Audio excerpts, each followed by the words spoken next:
विगत दिन मानकरे जो कथा मैनिफेस्टो नारे प्रदान करा जाय थाए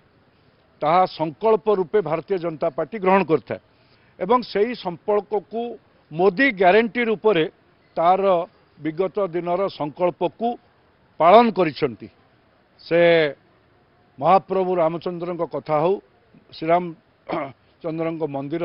राम मंदिर प्राण प्रतिष्ठार कथा हो 370 कथा हो ट्रिपल तलाक कथा हो एवं गरीब को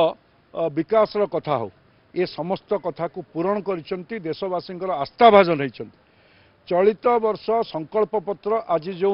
शुभ दिन रे आज भली दिन रे आज जो देइछंती सेथिरे प्रमुख भाव में समाजर सबु वर्ग को विकसित करैबा पई देश को एक शक्तिशाली राष्ट्र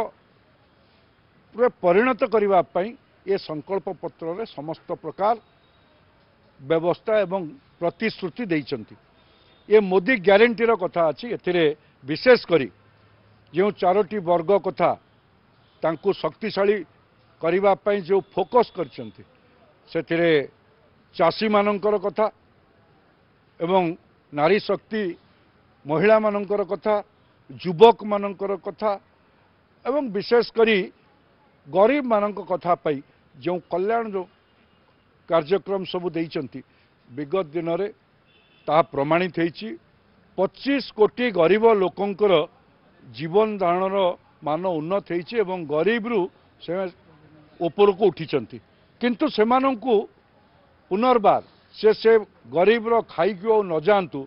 तांको पे मध्य संपूर्ण व्यवस्था आगामी 5 वर्ष पे करछंती। अर्थात गरीब लोकों प्रति जो संवेदनशीलता ताकू प्रकाश पाई ए संकल्प पत्र रे 5 वर्ष पे राशन दबार जो कथा कहिसंती से भली 4 कोटी लोकों को प्रधानमंत्री आवास योजना देइछंती एवं समस्त को स्वास्थ्य संबंध में आयुष्मान भारत योजना लागू करछंती। मेडिसिन खर्च कमिबा पई जन औषधि कथा रखिछंती। अनेक ये जो चारोटी वर्ग पे जो फोकस करछंती ता द्वारा आगामी दिन में निश्चित रूपे भारत वर्ष शक्तिशाली होबो।